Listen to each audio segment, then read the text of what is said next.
1977 সালে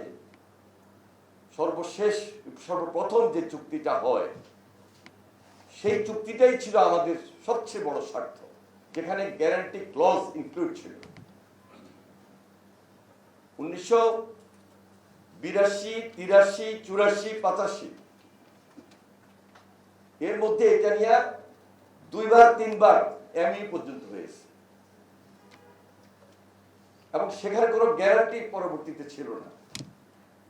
এবং 96-এ গিয়ে এই যে গ্যারান্টি ক্লজকে বাদ দেওয়া হলো,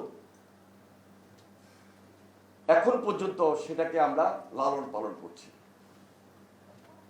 এবং এই গ্যারান্টি ক্লজ না থাকার কারণে আমরা সর্বোচ্চ ক্ষতির সম্মুখীন হয়েছি।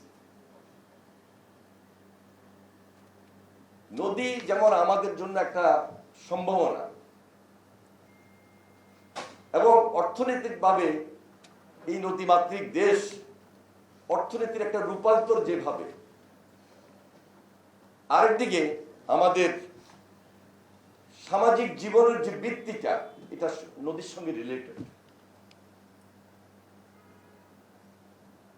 আবার এই নদীটা যখন সীমান্তর ওই পার থেকে এই পারে পানিটা প্রবাহিত হচ্ছে, এখানে তো আমার কোনো নিয়ন্ত্রণ নাই।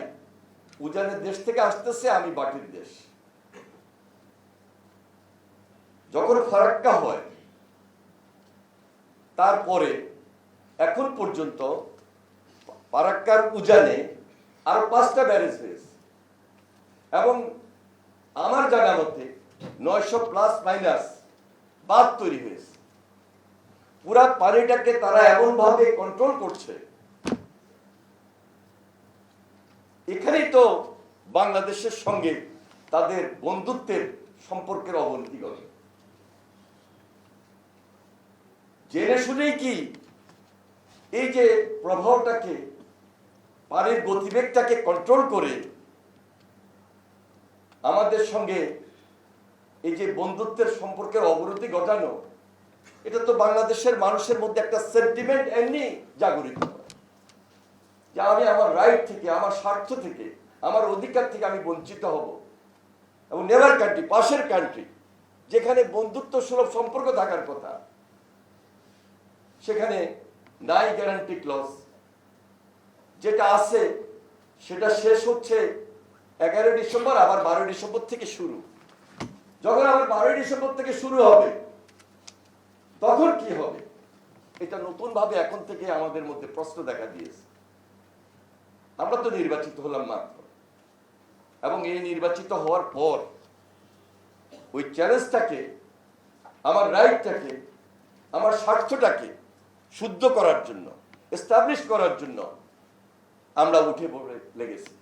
এটা খুবই স্বাভাবিক। কিন্তু এর মধ্যে নগদ নিয়ে এলো হার না মানা হার অফার। সর্বনিম্ন 10,000 টাকা রেমিটেন্স নগদে পাঠালে থাকছে স্বর্ণের হার জেতার সুযোগ। দেখেন, পদ্মা ব্যারেজের কথা স্বাভাবিক কারণেই চলে আসে, যেটা আসিফ নজরুল সাহেব তার কি নোটে সর্বশেষে তিনি পদ্মা ব্যারেজের ব্যাখ্যাও দিয়েছেন। পদ্মা ব্যারেজটা আরো বহু আগে হওয়ার কথা ছিল। হিসাব অনুযায়ী তো 2016-তে 2017-তে পদ্মা ব্যারেজের সিদ্ধান্ত হয়ে যাওয়ার কথা।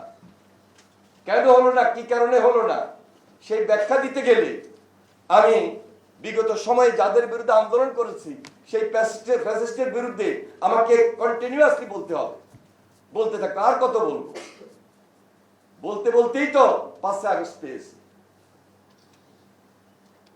এখন সেই পদ্মা ব্যারেজ আমরা শপথ নিয়েছি 17 তারিখ। তার 1.5 থেকে 2 মাসের মাথায় আমরা একনেকে সেটা সিদ্ধান্ত আকারে নিয়ে এসেছি। যদিও আমাদের ইন্টেরিয়র গভর্নমেন্ট যথেষ্ট আন্তরিকতা নিয়েই টোটাল ফিজিবিলিটি স্টাডি যেটা করার, সেটা ধারাবাহিক ছিল, এবং তারা উঠে পড়ে লেগেছিলেন। এবং তারপরে আমি যখন এবং আমার সঙ্গে আমাদের মাননীয় প্রতিমন্ত্রী সাহেব যখন একসঙ্গে দায়িত্বটা পরিচালনা করি, প্রায়োরিটি ছিল মাননীয় প্রধানমন্ত্রীর, যে আমি নির্বাচনী ইস্তেহারে রেখেছি, আমি কমিটমেন্ট করেছি জাতির সামনে, পদ্মা ব্যারেজ আমাকে করতেই হবে। এটার স্টাডি ফাইনাল করে রিচেক করে এটাকে কিভাবে দৃশ্যমান করা যায় সেই ব্যাপারে ফার্স্ট প্রায়োরিটি হলো আপনাদের এই কাজ। এবং সেই কাজের ভিত্তিতে রাত দিন 24 ঘন্টা আমরা আরো অনেকেই এক্সপার্ট আমাদের বাংলাদেশে যারা রয়েছেন, বাইরে যারা রয়েছেন, অনেকেরই সহযোগিতা নিয়ে এই পদ্মা ব্যারেজটা আমরা জাতির সামনে দৃশ্যমান করে নিয়ে এসেছি। আমরা আশা করছি আগামী বছরের জানুয়ারি আর ফেব্রুয়ারি আমাদের এই কাজটা আমরা ফিজিক্যালি দৃশ্যমান করব এবং যেখানে মাননীয় প্রধানমন্ত্রী নিজে গিয়ে উদ্বোধন করবেন ইনশাআল্লাহ।